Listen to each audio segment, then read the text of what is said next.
feeling about this, Rach? Why move here?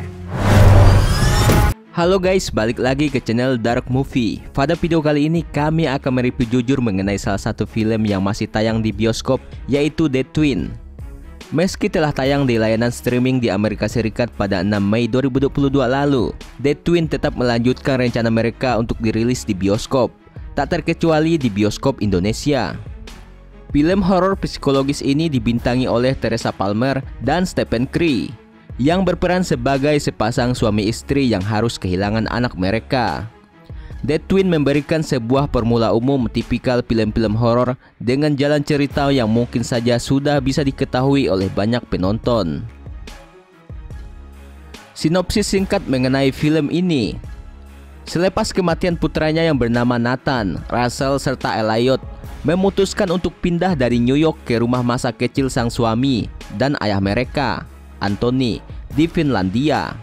Berada jauh di sebuah kota terpencil, keluarga kecil tersebut berharap akan masa depan yang cerah selepas duka yang mendalam yang harus mereka alami.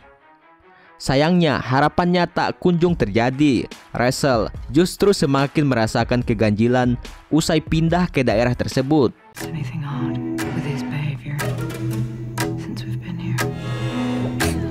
Elliot is a mirror.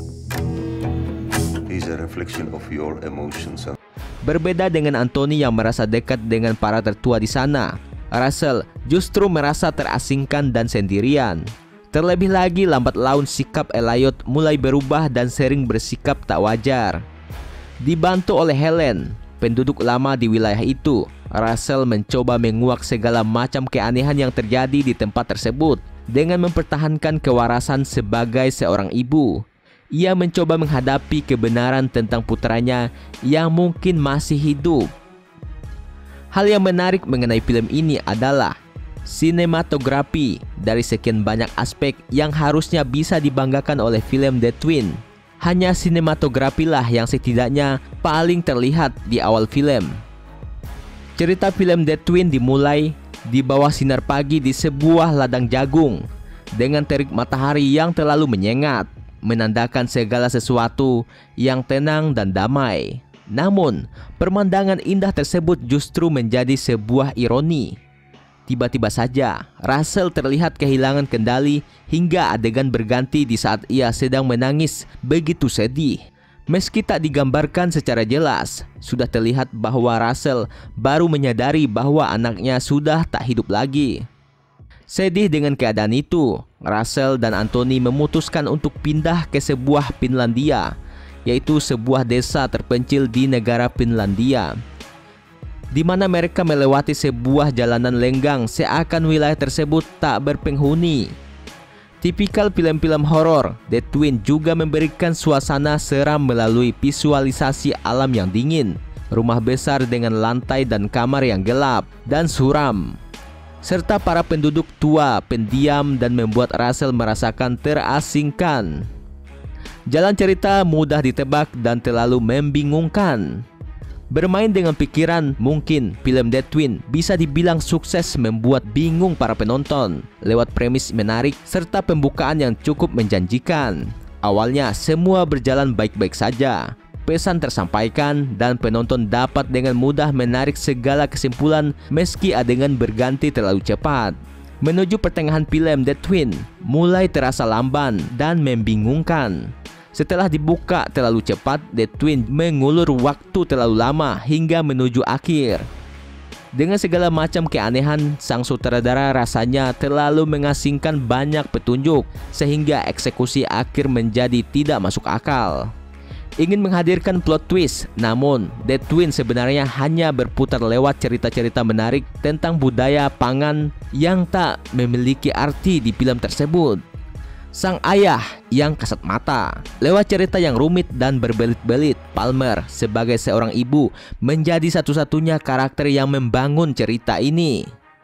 Dibebankan tugas yang begitu berat, akhirnya Palmer menjadi sosok yang membingungkan sekaligus terlihat tidak rasional. Ia sangat menginginkan kejelasan atas semua hal yang terjadi pada anaknya, sedangkan suaminya justru berperan pasif dan terlihat ingin memperbaiki keluarga kecil mereka. hingga akhir cerita, para penonton mungkin akan melihat sosok Anthony sebagai pria yang tak kasat mata, yang tak tahu bagaimana seharusnya bertindak berada di kampung halamannya sendiri. Anthony tampaknya ingin melepas segala beban dan memulai hidup baru yang lebih baik. Namun sebaiknya, kepindahan mereka justru karena Anthony begitu mencintai Russell dan ingin melindungi Elliot. Berlindung di balik rasa cintanya kepada sang istri, ia membiarkan Russell bermain dengan imajinasi liar atas rasa bersalahnya untuk membuat sang istri tetap bahagia. Lama-kelamaan, Anthony pun mengerti bahwa ini tidak bisa dibiarkan begitu lama. Dengan bantuan penduduk setempat, Anthony menjelaskan bahwa sebenarnya sosok Elliot tidak pernah ada. Akhirnya terkuak bahwa selama ini Russell sering dikeluhkan atas sikapnya yang tidak waras karena begitu kehilangan. Ini pun menjadi pembenaran Anthony untuk melakukan hal-hal aneh kepada Russell agar ia lekas sembuh. Lantas, apakah maksud dari pernyataan Helen tentang adanya budaya pangan yang terjadi di wilayah tersebut? Bahkan, apakah Helen merupakan sosok nyata atau buah pemikiran gila dari karakter Russell saja? Yah, tidak ada yang tahu hingga cerita ditutup dengan kematian selanjutnya. Saya memahami apa yang ingin disampaikan melalui karakter Russell, kejutan-kejutan serta efek horor yang diharapkan, tetapi bagian menuju ending film tersebut yang diharapkan mampu membuat shocking terapi justru kurang berhasil. Rasa sedih, kehilangan yang sangat mendalam, duka terjebak antara delusi dan realita. Semua elemen ini seperti kurang terasa dalam menyentuh hingga ending finalnya tidak tersampaikan pada penonton. Ada beberapa adegan yang terasa mirip dengan film-film horor lainnya, tetapi alur ceritanya tetap berbeda bila kita perhatikan secara keseluruhan, karena maksudnya dari film ini tidak serupa dengan beberapa film horor yang dibandingkan tersebut.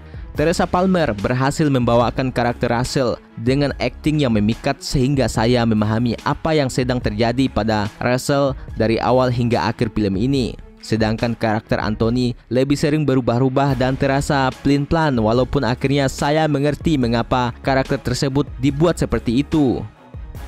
Helen, walaupun terlihat tidak penting, tetapi karakter inilah yang dimaksudkan untuk mengiring penonton mempercayai adanya sesuatu yang jahat yang sedang terjadi. Walaupun di penghujung saya merasa ia terlalu tiba-tiba menjadi sangat kasar pada Russell. Kesimpulannya, secara keseluruhan, meskipun plotnya menurut saya kurang kuat, tetapi saya cukup memahami alur ceritanya. The Twin merupakan salah satu film dengan durasi yang cukup panjang, namun tidak memberikan hiburan yang berarti sama sekali. Seperti harapan kepada film horor pada umumnya, tidak ada hal-hal baru di film The Twin yang dapat membangkitkan rasa penasaran. Alur cerita yang diprediksi serta beberapa plot twist yang tidak mengejutkan membuat film ini begitu kering dan tidak memiliki emosi. Kami memberikan skor pada film ini 4,5/10.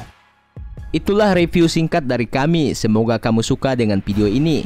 Silahkan tinggalkan komentar yang berbobot di bawah video ini untuk membantu kami tetap berkembang dan selalu eksis.